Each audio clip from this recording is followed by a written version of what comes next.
Assalamualaikum warahmatullahi wabarakatuh. Waalaikumsalam warahmatullahi wabarakatuh. Bismillahirrahmanirrahim.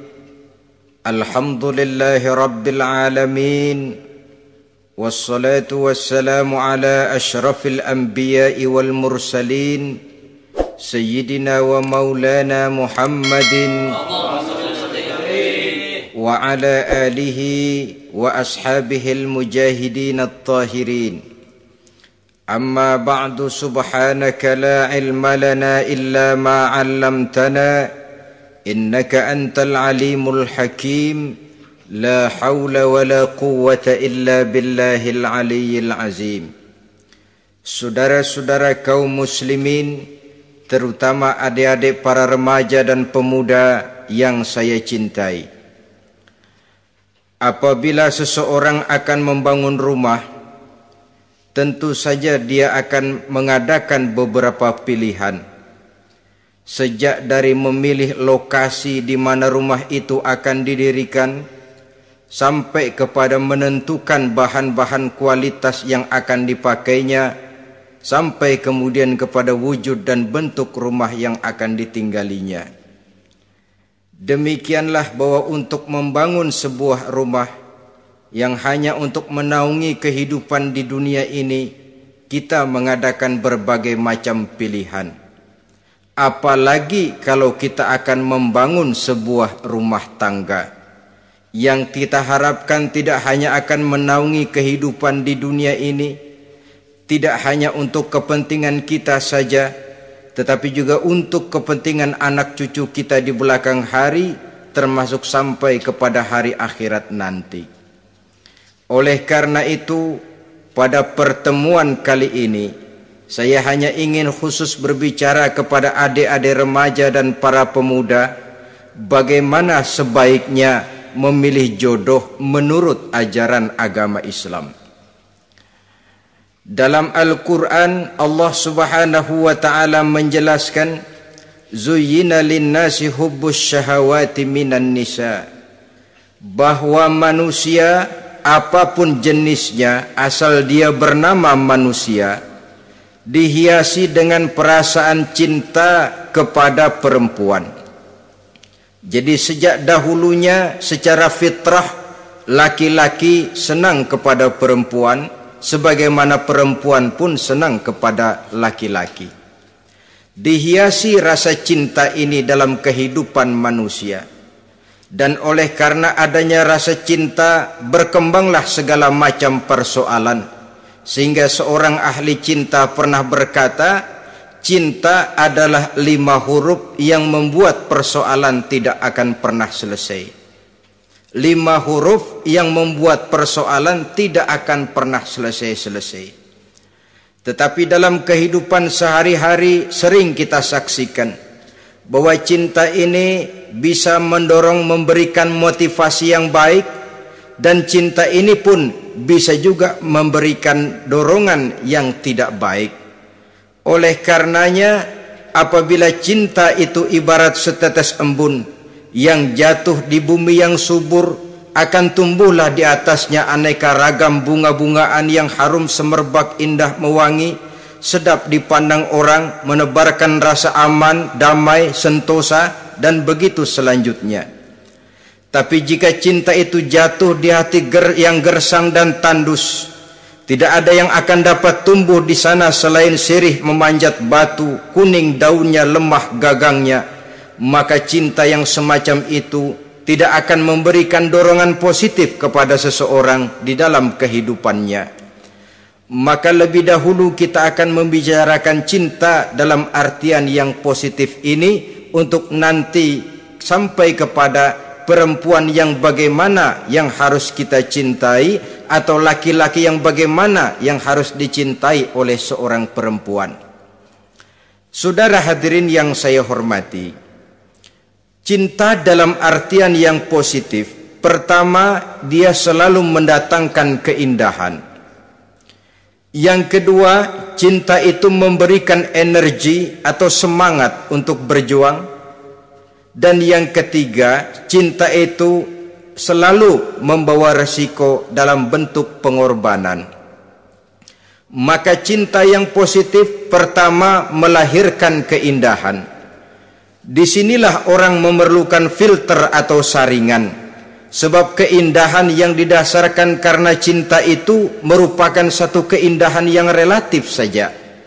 Boleh jadi karena indah orang jadi cinta, boleh juga jadi karena cinta segala sesuatu terasa jadi indah.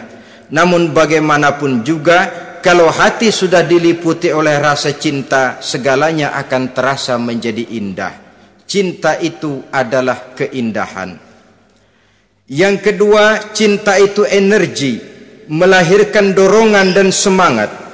Yang lemah bisa menjadi kuat, yang takut bisa menjadi berani, yang jauh jadi terasa dekat. Itu semua karena dorongan cinta. Dan dari energi ini lahirlah yang ketiga, bahwa cinta adalah pengorbanan. Sehingga orang berkata, berani bercinta artinya harus berani berkorban. Takut berkorban, jangan bercinta. Kalau cinta ini kita salurkan kepada nilai-nilai agama umpamanya, yang pertama, cinta mendatangkan keindahan. Kita cinta kepada agama, maka apapun yang diperintahkan oleh agama akan terasa menjadi indah. Solat akan terasa menjadi indah, puasa terasa menjadi indah, zakat terasa menjadi indah, jihad pun akan terasa menjadi indah. Persis kalau kita cinta kepada seorang gadis. Jika kita cinta kepada seorang gadis, apanya saja akan kelihatan menjadi indah. Jalannya terasa indah, lenggang-lenggoknya terasa indah, suaranya merdu padahal cemprengnya bukan main. Seluruhnya akan mendatangkan keindahan karena dasarnya sudah cinta. Cinta membawa kepada keindahan. Yang kedua, cinta itu melahirkan energi. Orang yang cinta kepada agama akan lahir tenaga dan semangatnya melaksanakan ibadah, melaksanakan puasa, melaksanakan zakat, melaksanakan solat, melaksanakan haji, bahkan melaksanakan jihad sekalipun. Cinta selamanya menimbulkan energi dan semangat. Sama saja dengan kita apabila jatuh cinta kepada seorang gadis, walaupun rumahnya jauh, katanya, gunung pun akan kudaki, lautan pun kuseberangi. Untuk apa itu? Untuk menemui apa yang kita cintai. Cinta selamanya melahirkan energi. Capek tidak terasa, lelah tidak terasa, semuanya tertutup oleh keindahan yang bernama cinta. Lalu yang ketiga, cinta membawa pengorbanan.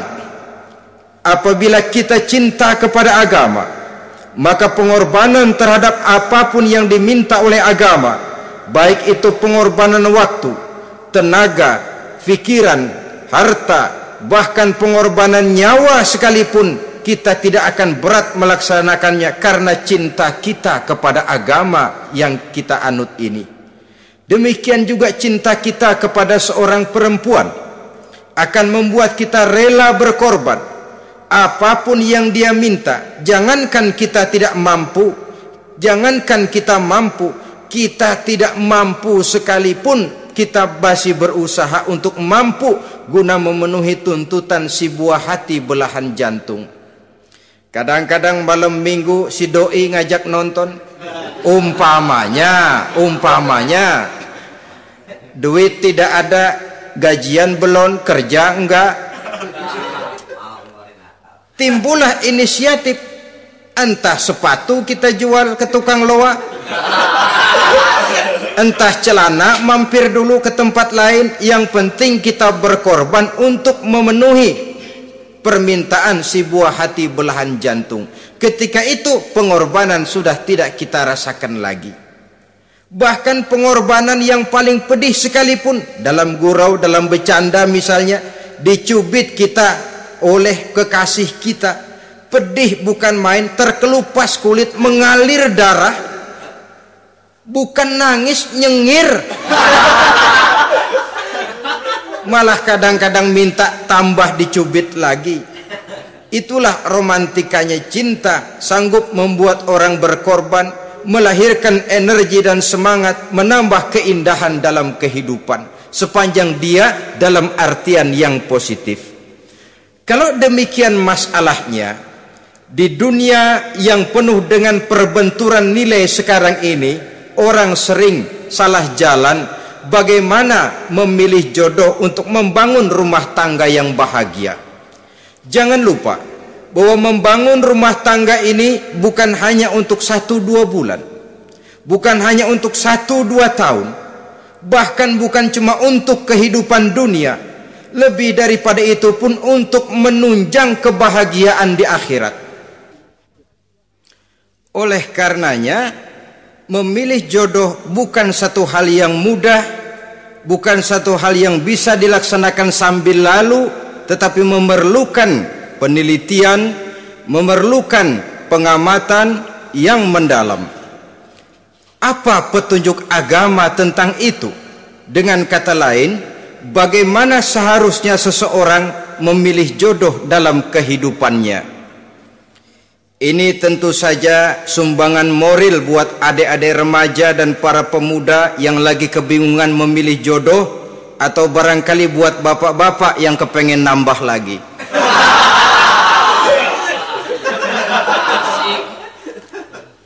Mohon maaf kepada ibu-ibu, saya tidak menganjurkan, cuma ngajarin. Yang pertama, menurut Nabi, nikahilah perempuan itu karena rupanya, karena hartanya, karena keturunannya, dan karena agamanya. Ada 4 motif utama di sini. Pertama, memilih jodoh, lihatlah rupanya. Lagian siapa yang kepengen dapat jodoh rupanya nggak karu-karuan? Cari rupa yang cantik, indah, dan menawan. Namun jangan lupa, saya katakan di zaman di mana sering terjadi benturan nilai seperti sekarang ini, orang sulit untuk mendapatkan keaslian. Di mana teknologi sudah sedemikian canggih, di mana ilmu kedokteran sudah sedemikian maju, maka berbagai macam rupa bisa dibentuk dengan apa yang dinamakan operasi plastik misalnya.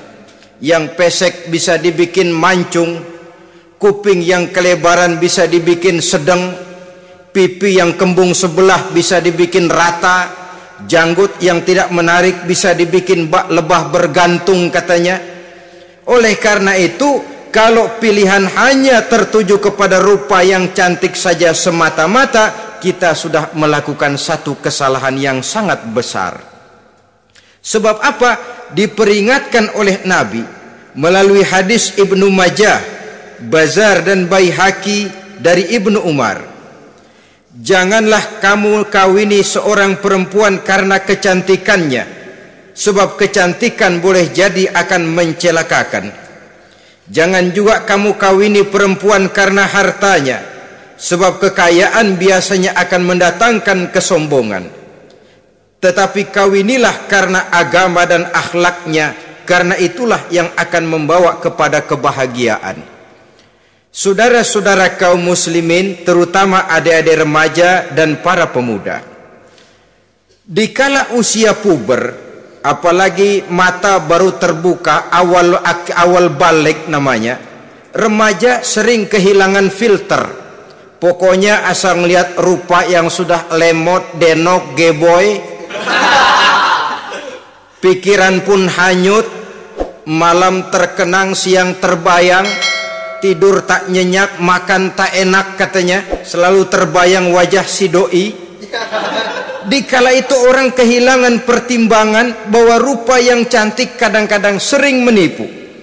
Diriwayatkan oleh Imam Ibnu Abbas, satu hari ketika sedang kumpul dengan para sahabat, lewatlah orang dengan potongan ya, potongan orang kaya. Kelihatan kan, orang kaya sama orang miskin jalannya aja lain kan. Jalannya saja, jangan gaya hidupnya, jalannya saja lain. Liwat dia. Rasul bertanya kepada seorang sahabat, menurut pendapatmu bagaimana orang yang liwat itu? Kata sahabat, oh yang lewat ini ya Rasul, kalau dia meminang perempuan pasti diterima. Kalau dia menolong orang pasti berhasil. Kalau dia ngomong pasti didengerin. Kenapa? Orang kaya. Orang kaya ya Rasul. Kalau dia minang, perempuan mana yang kagak bisa menerima kalau dipinang oleh orang kaya, biar mukanya udah belipet kayak dompet tanggung bulan. Kalau memang duitnya banyak, nggak kelihatan tuh muka yang belipet, yang kelihatan duit. Kalau dia nolong orang, pasti berhasil apa yang dia tolong itu. Kalau dia ngomong, pasti didengerin orang, walaupun omongannya biasa-biasa saja. Kenapa? Orang lihat penampilannya. Sudah, ketika orang itu lewat, beberapa lama kemudian lewat lagi seseorang yang kelihatannya miskin. Rasul tanya lagi, kalau orang ini bagaimana pendapat kamu? Wah, potongan begini sih Rasul. Kalau dia minang, orang tolak. Siapa yang mau kawin sama kere begini? Kalau dia nolong orang, pasti nggak berhasil. Kalau dia ngomong, kagak bakalan ada yang mau dengerin. Siapa yang mau dengerin orang susah ngomong? Setelah orang itu lewat, apa kata Rasul? Orang yang terakhir yang lewat ini, yang barusan lewat, jauh lebih baik dari yang pertama yang lewat tadi. Jauh lebih baik. Maksud dari ucapan ini, Rasul sebenarnya mendidik para sahabat jangan tertipu oleh penampilan. Sebab penampilan tidak selamanya mencerminkan keaslian. Apalagi di zaman sekarang, salon di mana-mana bejibun. Alis mata bisa dibikin, pipi bisa dicat, yang pinggir kuning, yang tengah merah, di sebelah merah ada yang kehitam-hitaman, persis orang kepentok tiang listrik.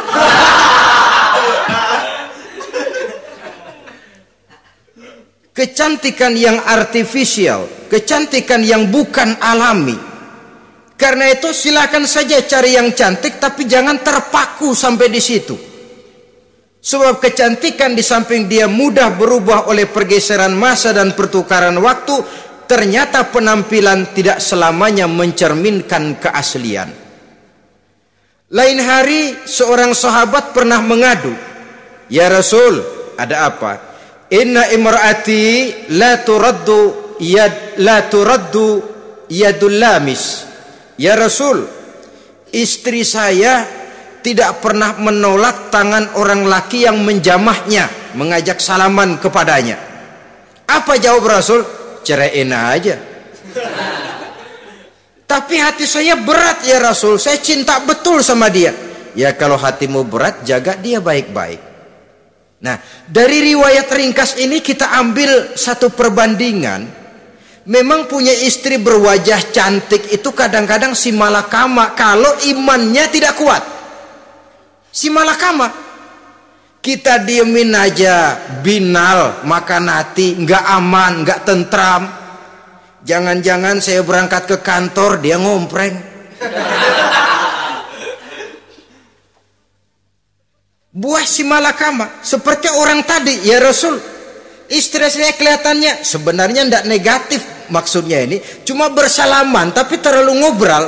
La turaddu yadul lamis, tidak pernah menolak orang yang ngajak salaman. Ya sekedar salaman. Tapi kan awalnya dari salaman. Kalau sudah salaman kan strum bisa ngederdet dari tangan situ. Kata Rasul sederhana saja, ya kalau memang begitu ceraiin. Saya nggak kuat Rasul, saya cinta betul sama dia. Kalau kau tak kuat berpisah dengan dia, jagalah dia baik-baik. Ajar, didik, tanamkan rasa keagamaan di dalam hatinya. Saudara-saudara kaum muslimin, jadi rupa yang cantik tanpa didasari oleh nilai-nilai agama akan membuat seorang suami di rumah tangganya seperti si malakama. Seperti berhadapan dengan buah si malakama. Kalau tidak diiringi dengan nilai-nilai moral yang luhur dan bekal agama yang tangguh, akan pergi jauh dari rumah rasanya tidak aman. sedangkan di rumah saja siapa yang akan mencari nafkah? Dan begitu selanjutnya. Orang tadi jelas berhadapan dengan buah si malakama. Didiamkan, makan hati. Sebab maaf, kalau seorang suami sudah tidak punya rasa cemburu terhadap istrinya, itu kan yang disebut dayus. Dan dayus itu jangankan masuk surga, bau surga saja dia tidak dapat. Tapi cemburu dalam artian bukan cemburu buta, cemburu dalam artian yang wajar. Dia cemburu, akan dikerasi takut kalau istrinya minta cerai, sedangkan dia cintanya sudah kadung medok bener. Si malakama jadinya. Nah, ini juga satu riwayat yang memberikan gambaran kepada kita. Pilihan, silakan cari rupa yang cantik saja, cari yang cantik. Tapi kalau itu dijadikan motif utama tanpa dasar-dasar agama, saya khawatir nanti rumah tangga kita akan berhadapan dengan buah si malakama. Jadi adik-adik remaja, usaha, ikhtiar, cari yang cantik, yang kira-kira nggak membosenin, supaya kita betah tinggal di rumah, supaya kita merasa ada tempat berbagi rasa, ada tempat kita bernaung. Sebab kalau nyari bini sebini-bininya mah, ya jodoh di tangan Tuhan, kagak usah nyari juga ntar datang diri umpamanya. Iya, kalau yang datang peot. Orang harus berusaha, walaupun pada akhirnya jodoh toh memang ditentukan Allah. Kan 3 hal yang kita tidak bisa menentukan itu katanya. Maut, rezeki, jodoh. Itu yang masuk mysterious problem. Problem yang misterius. Maut misterius. Kapan kita mati kita sendiri tidak tahu. Tahun depan, 50 tahun lagi, 100 tahun lagi, tidak pernah seorang pun diberitahu. Tapi yang pasti dia bakal datang. Kapan dan di mananya kita tidak tahu. Bisa di rumah, bisa di masjid, ya alhamdulillah. Bisa di majelis taklim, syukur. Bisa di medan perang membela agama, bagus. Pasti dia akan datang. Maut, mysterious problem, sesuatu yang kita tidak tahu kapan datangnya. Rezeki gitu juga, sehingga orang sering bilang rezeki katanya kayak bayangan. Kita uber-uber dia lari, kita diam dia mah diam. Setengah mati kita uber-uber, emang ukuran segitu aja. Begitu kita nggak ngapa-ngapain, datang yang bawain rezeki. Namanya rezeki itu mysterious problem. Kadang-kadang ngobek sungsang sumbul, udah segala tanah orang kita ukur-ukurin. Udah segala ngomong sudah nggak ada yang luh, terus udah buta. Tapi memang bayangan, kalau belum rezeki ya belum. Kadang-kadang nyari kode sampai tidur di kuburan, belepotan tanah kuburan loh. Yang aneh lagi kadang-kadang orang gila ditanyain. Allahu Akbar, ini kode-kode zaman sekarang ini sampai orang waras nanyain orang gila, itu gimana itu? Ini sudah efek yang betul-betul negatif. Sudah jelas orang gila kok ditanya. Apa kira-kira yang nanya nggak lebih gila dari yang gila itu?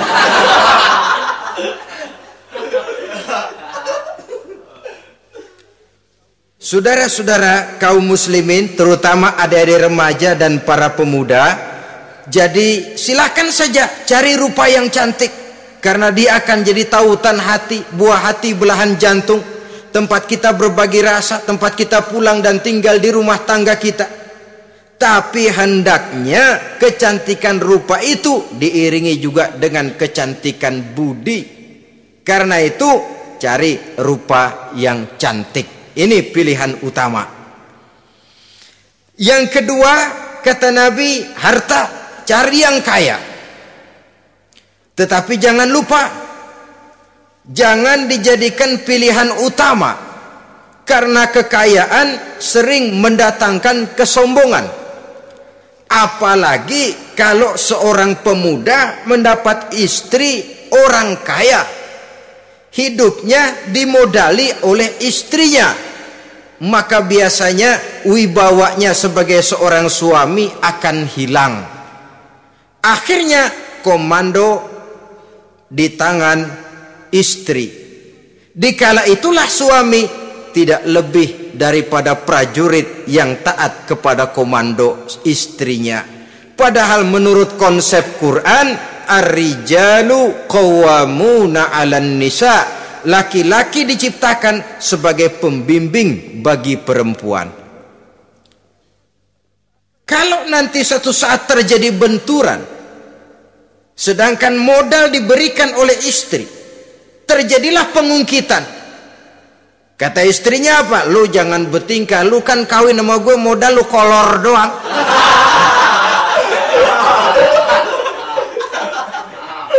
Kalau sekarang bertingkah, silakan keluar rumah.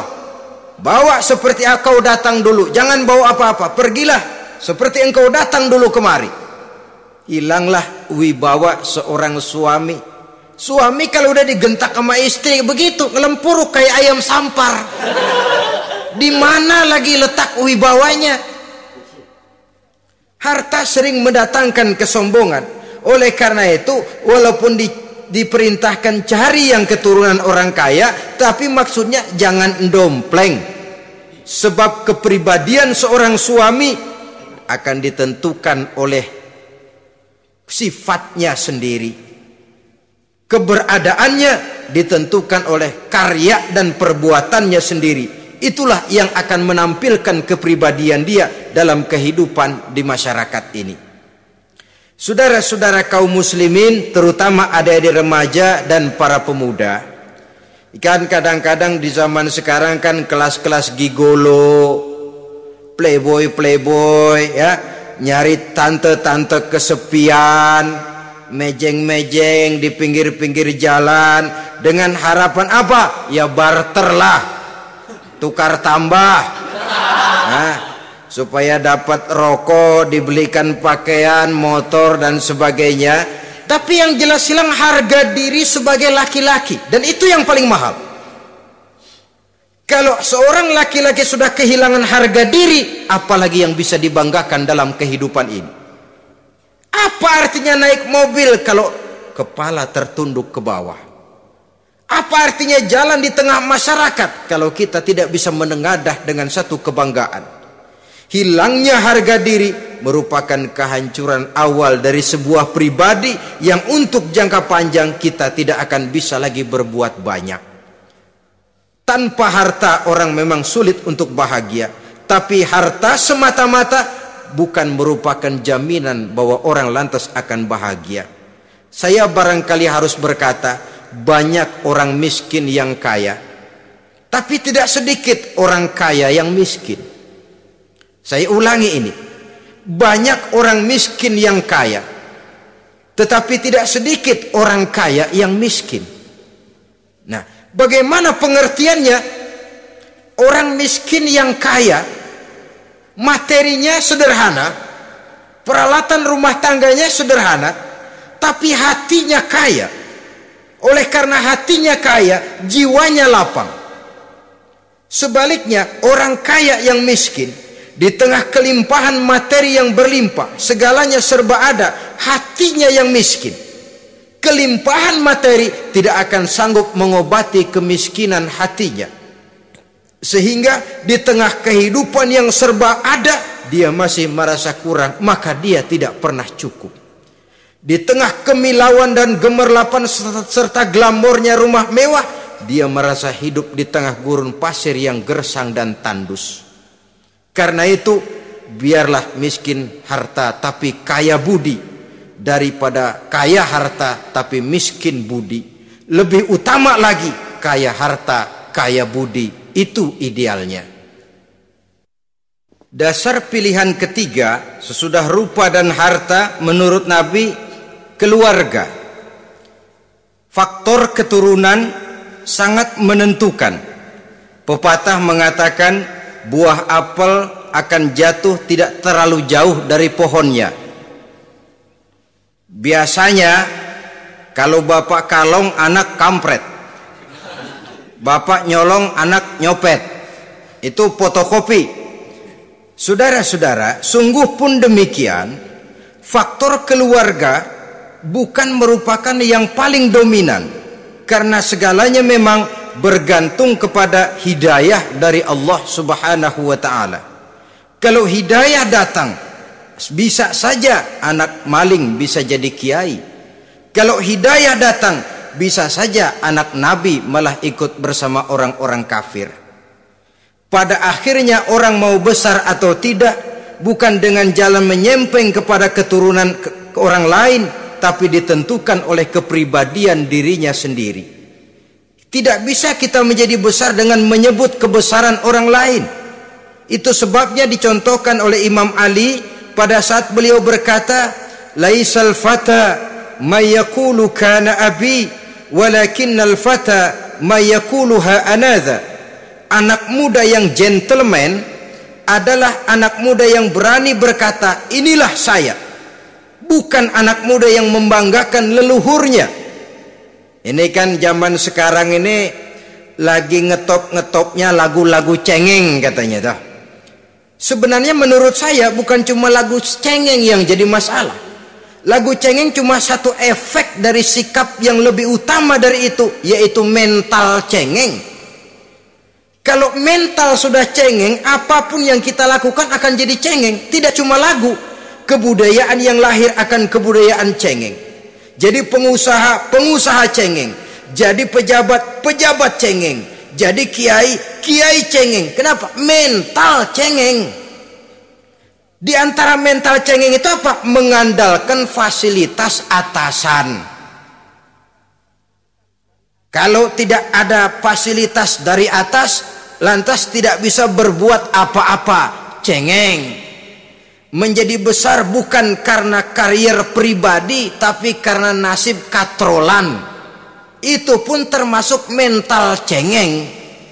Sedikit gagal, bagaimana sedikit jalan buntu, sedikit deadlock, lu ngapain lu melulu? Saudara hadirin yang saya hormati, jadi lebih penting dari sekedar lagu-lagu cengeng, saya malah lebih suka bicara mental cengeng ini. Mental yang cepat putus asa, mental yang tidak mau mengeluarkan usaha maksimal, mental yang hanya mengandalkan fasilitas, sedangkan pribadinya tidak lebih daripada pribadi sumuhun dawu, pribadi kulon nuwun, pribadiku maha juragan wae, pribadi oke bos, pribadi asal bapak senang. Bukankah itu semua merupakan cermin dari mental-mental yang cengeng, yang untuk jangka panjang tidak akan pernah menguntungkan daripada pembangunan bangsa dan negara yang kita cintai ini. Seseorang mau besar atau tidak bukan dengan jalan menyempeng kepada kebesaran orang lain. Bahkan Syauqi dalam sebait syairnya yang lebih tegas mengatakan, wa syarrun nasi zu khumulin iza fakhartahum zakarul jaduda wa syarrun nasi wa khairun nasi zu syarafin qadimin aqama li nafsihi syarafan jadida. Generasi yang paling jelek adalah generasi pemalas. Kalau kelihatan orang lain lebih hebat dari dia, disebut-sebutnya kebesaran nenek moyangnya. Dia sendiri nggak punya prestasi apa-apa.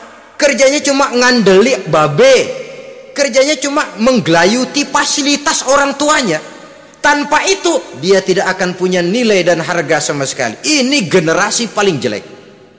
Kalau orang lain kelihatan lebih hebat, dia sebut nenek moyangnya. Lo sih belum apa-apa, lo baru kopral lo. Engkong gua no, komandan Hansip. Engkongnya yang disebutin. Dia sendiri tidak punya prestasi apa-apa. Jadi silahkan saja cari gadis dari keturunan keluarga yang baik-baik, tapi jangan jadikan tendensi utama, jangan dengan niat untuk menyempeng kepada kebesarannya, tapi paling tidak dengan niat agar mudah-mudahan dari benih yang baik ini akan lahir keturunan-keturunan yang baik pada akhirnya nanti. Itu yang kita harapkan. Bukan lalu dengan pertimbangan, weh, mertua gue bos nih, kali aja begitu gue kawin dia mampus. Ini semua warisan kan jatuh kemari semua. Kalau itu niatnya sudah jelas salah. Kita mencari perempuan dengan keturunan-keturunan yang baik dengan berharap agar anak-anak kita nanti yang akan merupakan benih cucunya akan melahirkan kebaikan-kebaikan seperti leluhurnya dulu. Saudara, pilihan yang keempat kata Nabi, agama. Ini yang paling inti. Kenapa? Agama itu motivasinya moral. Di sini segalanya ditentukan. Rupa yang baik, harta yang banyak, keluarga yang luhur. Kalau sudah dilandasi oleh agama yang rapuh, bahkan tidak beragama sama sekali, ketiga hal di atas tadi hanya akan mendatangkan malapetaka. Sekarang kan kita tertipu oleh penampilan, padahal penampilan belum tentu kenyataan. Di jalan-jalan kita akan lebih terpesona melihat gadis pakai miniskirt di atas lutut ketimbang kita melihat gadis-gadis yang pakai jilbab. Kalau sudah pakai jilbab keliwat, yang usil banyak banget, bau sorga nih. Bau sorga katanya. Tapi kalau sudah yang pakai miniskirt itu yang lewat, itu dari ujung ke ujung mata kagak mau kedip, laler nemplok di mata kagak dirasain.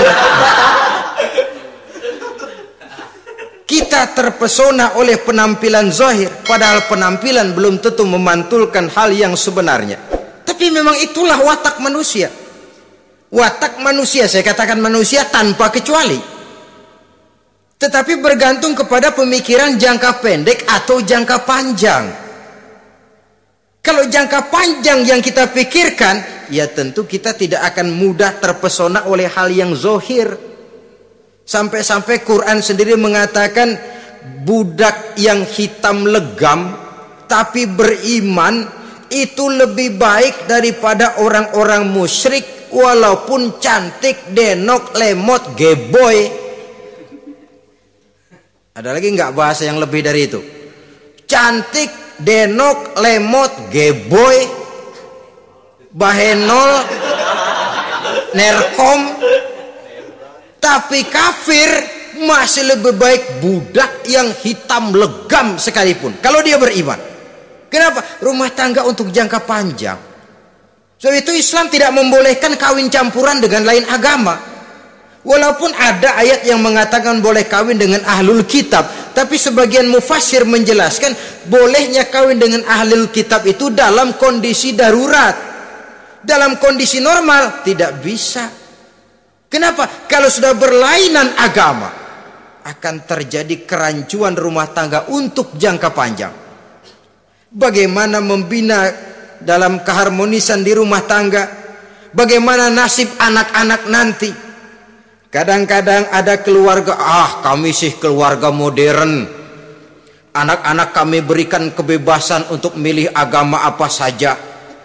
Bapaknya Islam, istrinya Kristen, anaknya ada yang Hindu, Buddha. Bagus nih, keluarga pecel namanya. Bagaimana keluarga modern bisa seperti itu? Padahal seorang suami bertanggung jawab di hadapan Allah. Dia akan ditanya tentang istrinya. Dia akan dimintakan pertanggungan jawab tentang anak-anaknya. Kalau istri kita berlainan agama, mungkin terjadi pengkaplingan. Pokoknya kalau anak perempuan ikut ibu, anak laki ikut bapak. Administrasi dunia bisa begitu, tapi akhirat, pertanggungan jawab di hadapan Allah. Bisakah kita? Sorry aja Tuhan, emang janjinya begini. Saudara hadirin yang saya hormati, oleh karena itu budak legam hitam kalau beriman masih lebih baik daripada orang-orang yang tidak beriman walaupun cantik dan mempesona. Kenapa? Ini faktor agama. Ya buat 1-2 bulan bisa terwujud rumah tangga yang tentram. 2-3 tahun mungkin masih bisa bertahan, tapi sampai kapan? Sampai kapan itu akan terwujud? Pada akhirnya akan muncullah dilema yang akan sulit buat diatasi. Oleh karenanya motif Agama dijadikan stres oleh Nabi. Fazfar bizatiddin taribat yadak. Pilih agama sebagai titik sentral, sebagai pilihan utama. Kalau agamanya kuat, walaupun rupanya sederhana, tapi karena nilai agamanya kuat, dia bisa menyenangkan hati suaminya. Dia bersolek untuk kepentingan suaminya. Dia taat kepada suaminya. Harta, dia anak orang kaya untuk membantu perjuangan suaminya.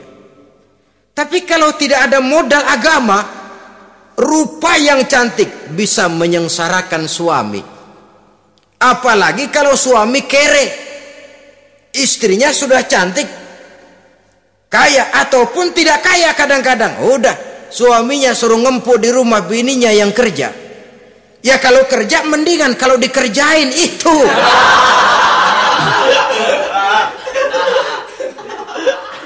Itu yang repot. Saudara hadirin yang saya hormati, dan ini bukan satu dua kasus.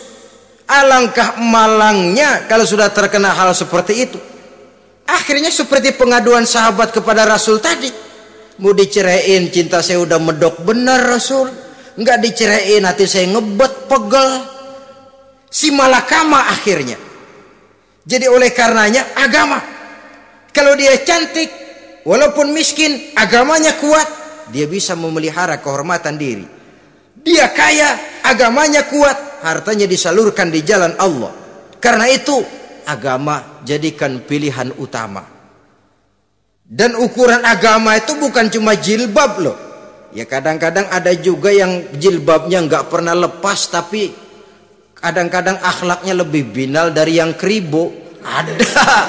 Ada cuma sekedar kamuflase saja, itu pun penampilan, sekedar penampilan saja. Cuma dari segi aurat ya memang lebih baik dan lebih utama, dan saya kira lebih mengundang penasaran toh. Duren kalau udah dibuka kan kelihatan isinya, emang udah begitu, udah. Tapi kalau masih rapat, itu yang rasanya kita pengen buka, timbul tantangan, gue pengen tahu isinya. Rasanya juga begitu. Sama saja dengan baju, kalau dibungkus rapat di plastik, ditaruh di etalase, adanya di toko mau serba ada, tahu kita barang mahal nih. Biar punya duit, kita mau nawar ragu-ragu, takut nggak cukup. Tapi kalau barang sudah dibuka di jalanan, diobral di pinggir jalan, murahan, 1.003 masih dicampur odol. Yang begitu sih biar nggak punya duit, kita berani banget tanya, nawar, megang lagi nyemek. Berat duit nih bang. Kenapa? Barang sudah terbuka. Jadi saudara-saudara, syukur kalau keempat-empatnya ini jodoh terkumpul dalam jodoh yang saudara cari. Sudah rupanya cantik, kaya, keturunan orang baik-baik, agamanya kuat. Nah, surga dunia tuh. Yang begitu cari. Kalau ada yang begitu, saya juga mau nambahin satu lagi.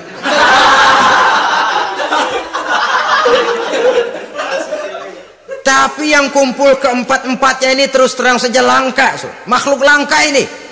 Kadang-kadang cantik, kaya, keluarganya hebat, agamanya nol, akhlaknya kayak setan.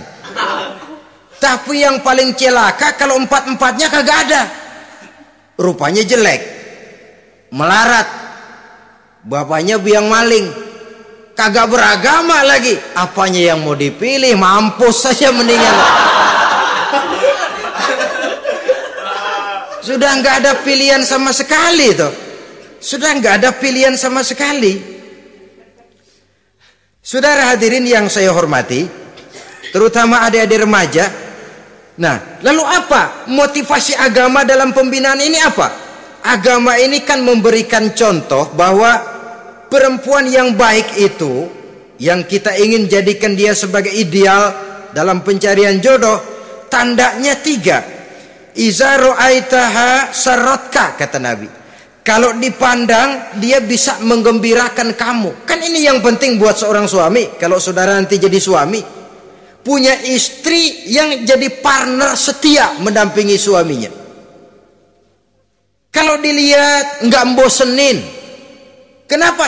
Dia berdandan untuk nyenangin hati suaminya. Enggak bosenin. Kan kadang-kadang ada bini kalau kita pulang demek aja fotonya.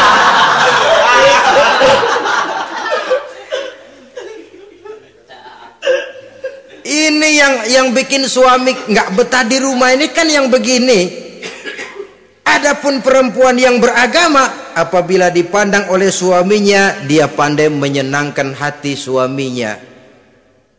Andai kata suaminya dalam kesulitan, dia tidak menambah beban kesulitan. Paling tidak dia bisa memberikan satu bantuan moral. Bantuan moral untuk mengurangi beban kesulitan daripada suaminya. Suami pulang dagang rugi, kata istrinya, romantika bang. Sekali-sekali lah, masa selamanya dagang mau untung. Besok siapa tahu untung lebih besar. Kan meringankan toh. Kadang-kadang enggak, suami pulang dagang dari pasar panas, rugi, sampai rumah bini pidato, pletar-pletor. Lu dagang rugi, emang lu laki goblok.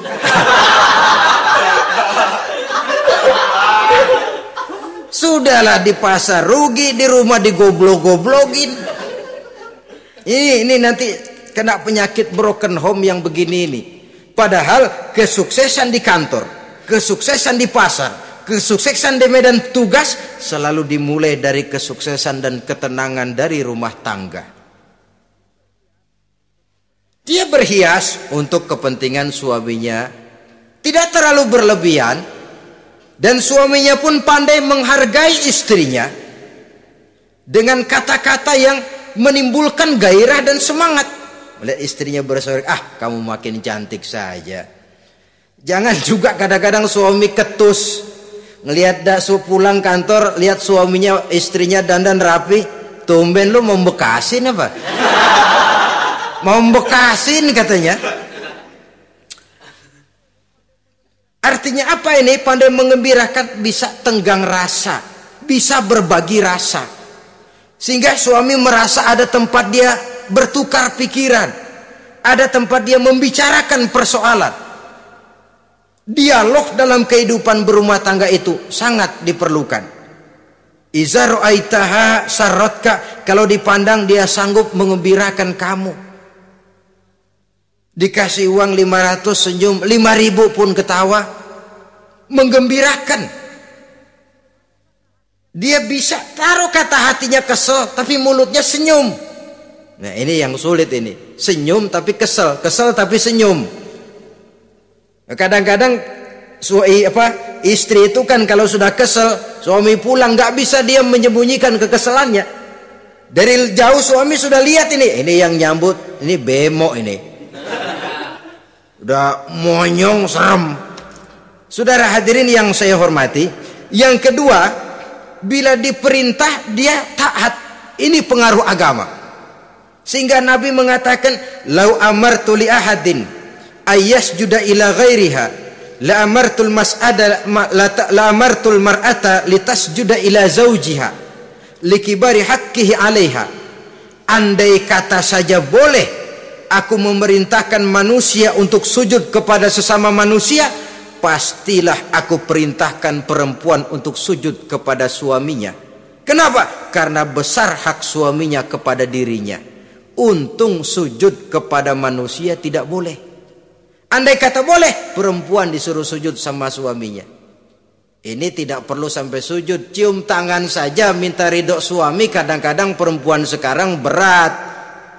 Paling banter setahun sekali lebaran doang. Laki pulang sembahyang tubruk, cium tangan minta redo, nangis segala macam. 3 hari habis lebaran beras habis, monyong aja lagi.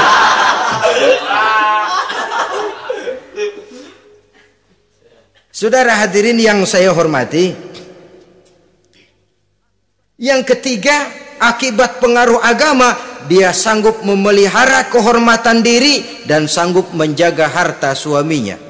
Memelihara kehormatan diri baik pada saat suaminya di rumah atau pada saat suaminya tidak ada di rumah. Satu riwayat, seorang sahabat akan pergi perang jihad di fi sabilillah. Ketika mau berangkat dia bilang kepada istrinya, "Saya mau berangkat perang. Kalau saya belum pulang kamu jangan keluar rumah. Baik bang. Pergi istrinya, pergi suaminya jihad. 1 minggu, 2 minggu berlalu, belum juga pulang. Satu hari datang utusan dari rumah orang tua si istri ini. Assalamualaikum bu. Waalaikumsalam. Ada apa? Ada berita kurang enak bu. Orang tua ibu sakit parah. Mohon tolong ditengokin. Apa kata si istri? Maaf saja, suami saya belum pulang dari medan perang. Saya belum dapat izin keluar rumah kalau dia belum pulang. Tolong sampaikan maaf saya kepada orang tuanya. Pulanglah utusan tadi. Besok balik lagi. Bu, ada apa? Udah Senin Kemis. Napasnya sudah sampai tenggorokan. Tolong tengokin buat terakhir kalinya bu. Suami saya belum pulang. Dia pesan kalau dia belum pulang saya jangan keluar rumah. Saya nggak bisa tengokin orang tua saya. Salam maaf saja. Pulang utusan itu. Besok balik lagi. Bagaimana? Sudah meninggal bu. Mau dikubur. Tengokinlah buat terakhir kalinya. Suami saya belum pulang. Saya belum berani keluar rumah kalau suami saya belum pulang. Itu janji saya sama suami saya. Pulanglah utusan ini ngadu kepada Rasulullah sallallahu alaihi wasallam. Ya Rasul, ini perempuan kelewatan benar. Dari orang tuanya sakit sampai sekarat, sampai mati, sampai dikuburin dia nggak nengokin. Memangnya kenapa? Suaminya katanya pergi jihad dan suaminya tidak mengizinkan dia keluar rumah kalau si suami belum pulang. Apa jawab Rasul? Marahkah beliau? Tidak, beliau senyum. Apa katanya? Dosa orang tua yang meninggal ini telah diampuni oleh Allah karena dia punya anak perempuan yang begitu taat kepada suaminya. Allahu Akbar. Dosa orang tua yang sudah meninggal itu diampuni oleh Allah karena dia punya anak perempuan yang begitu taat kepada suaminya. Ketaatannya kepada suaminya menyebabkan dosa orang tuanya diampuni oleh Allah Subhanahu wa taala. Suami pergi jihad, orang tua sakit keras, tidak berani dia keluar rumah. Itu tandanya bisa menjaga kehormatan diri. Kalaupun satu saat suaminya manggil, bu tolong ambilin uang di dompet. Dompetnya dibawa, bang ambil saja sendirilah, nanti salah ambil lagi saya. Kadang-kadang enggak, suaminya pergi mandi, dompet berantakan. Saudara hadirin yang saya hormati, ini motivasi agama. Jadi kecantikan zahir yang diimbangi dengan kecantikan batin oleh karena pengaruh agama tadi. Kalau sudah kemari, orang tidak perlu mikir-mikir operasi plastik, bikin yang pesek jadi mancung supaya orang tertarik, bikin belakang yang kurus jadi menarik. Tidak. Orang tidak perlu lagi pakai susuk-susukan, dipasang di bibir supaya kalau senyum orang gempor, supaya kalau ngomong orang percaya, dipakai di kuping supaya macam-macam. Tidak perlu lagi pakai jompa-jampe, pelet-peletan supaya kalau diludahin orang ngikut. Nggak perlu lagi. Kenapa? Cinta itu nature, sesuatu yang alamiah, yang tidak bisa dipaksakan. Dia kudrati, karunia dari Allah. Tidak bisa cinta dipaksakan. Kalaupun bisa, dengan ilmu pelet, oh saudara bisa membuat orang jatuh cinta, ya 2-3 hari, 4-50 hari. Kesananya, apa yang akan terjadi? Kelanggengan tidak akan pernah terwujudkan. Kenapa? Keterpaksaan yang akan timbul. Dalam kondisi semacam itu, rumah tangga tidak akan mengalami ketenangan dan ketentraman. Jadi biarkan cinta berjalan secara alamiah, karena dia memang alamiah. Saudara-saudara, nah sekarang kalau sudah ketemu nih, yang 4 tadi, rupa cantik, keturunan boleh, kaya lumayan, agama kuat. Apa yang harus kita cari? Apa yang harus kita lakukan? Apa pakai pepatah anak sekarang? Aku lihat, aku pikat, aku dapat, aku sikat, aku minggat. Bangsat.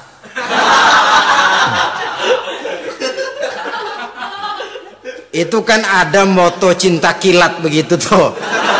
Cinta kilat katanya. Aku lihat, aku pikat, aku dapat, aku sikat, aku minggat. Bangsat. Atau kita harus hanyut dalam arus free love, free sex, summon living, eksperimen dulu? Tidak. Islam mengajurkan kalau memang seret, ini rasanya ini nih, mantap gue nih.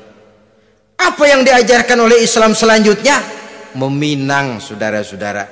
Meminang adalah langkah awal untuk mengikat tali pernikahan. Diizinkan meminang, dan di dalam meminang pun diizinkan untuk melihat. Cuma kalau boleh, ya syaratnya itu waktu melihat itu jangan sampai ketahuan si perempuan yang akan kita pinang itu. Untuk apa kita meminang? Pertama, untuk yakin bahwa perempuan yang kita inginkan ini sudah kumpul syaratnya itu, tidak ada cacatnya. Yang kedua, untuk memperkuat tekad hidup berumah tangga, diperlukan meminang. Adapun adat itu berbeda. Tapi bahwa konsep meminang itu dalam Islam ada, itu jelas. Ya kalau mesti bawa pisang raja, pakai roti buaya, pakai martabak segede ban mobil truk segala macam, itu adat saja, ya. Tapi yang real meminang itu ada dalam Islam. Nah, bagaimana adab meminang? Setelah kita tahu anak ini cantiknya ya, keturunan baik, ya kekayaannya lumayan, agamanya kuat, pinanglah dia. Caranya boleh lihat langsung. Lihat langsung kalau bisa tanpa setahu si perempuan. Dan batas yang boleh dilihat itu muka dan tangan. Itu saja. Jadi jangan gerusak. Minta permisi Pak, saya mau ngelihat anak bapak seutuhnya, soalnya buat saya ini nanti. Apanya aja dibedolin, jangan. Kira-kira yang boleh itu muka sama tangan. Andai kata kita risih, sebab nanti kalau nggak jadi akan jadi timbul rasa malu dan si perempuan juga kasihan. Boleh mengutus perempuan yang kita percaya. Coba kau ke sana, lihat kondisinya yang sebenarnya bagaimana. Kalau ngelihat dari jauh sih utuh, siapa tahu nanti tangannya kurang sebelah. Coba lihat sana. Saudara-saudara, kemudian boleh juga ditanyakan kepada orang tuanya. Dan dalam hal ini orang tua si gadis tidak boleh menyembunyikan aib atau cacat yang dimiliki oleh anaknya. Dia harus menceritakan apa adanya, sampai pun kekurangan anaknya yang paling kecil sekalipun. Sebab apa? Jangan sampai istilah pepatah beli kucing dalam karung. Kedengeran suaranya doang meong-meong, begitu dibuka tuh kucing gempor sebelah kakinya nggak ada. Kan tentu kita tidak kepengen kecewa di belakang hari. Itulah perlunya meminang sebagai jembatan untuk menuju kepada pernikahan. Nah, dengan demikian kalau sudah usaha meminang ini dilaksanakan, jangan merasa sudah setengah resmi. Ini yang kadang-kadang jadi penyakit. Malah sesudah meminang harus masing-masing lebih menjaga diri, menjaga kehormatan, menjaga pergaulan. Kenapa? Agar saat memasuki jenjang pernikahan nanti merupakan jenjang yang sangat ditunggu-tunggu. Ada rasa keinginan tahu. Kalau tidak, ya udah biasa, nggak giroh lagi ngadepin perkawinan. Kenapa? Kemarin-kemarin gue udah cobain. Hilang gairah lagi. Sebab itu kalau sudah meminang jangan merasa sudah setengah halal. Udah minang ini Kadang-kadang orang tua juga konyol, sudah dipinang diumbar. Lu bawa kemana keda lu udah pinang? Padahal meminang itu cuma langkah awal. Sedangkan selanjutnya harus lebih berusaha menjaga kehormatan diri sampai pada saat nanti pelaksanaan pernikahan. Nah, saudara-saudara, terutama adik-adik remaja dan para pemuda, walaupun agak sekilas memang karena terbatasnya waktu pada pertemuan ini, mudah-mudahan bisa memberikan gambaran yang sepintas tentang bagaimana sebaiknya kita memilih jodoh di dalam membina rumah tangga yang bahagia. Semoga ada manfaatnya. Terima kasih atas segala perhatian. Mohon maaf atas segala kekurangan. Usikum wa nafsi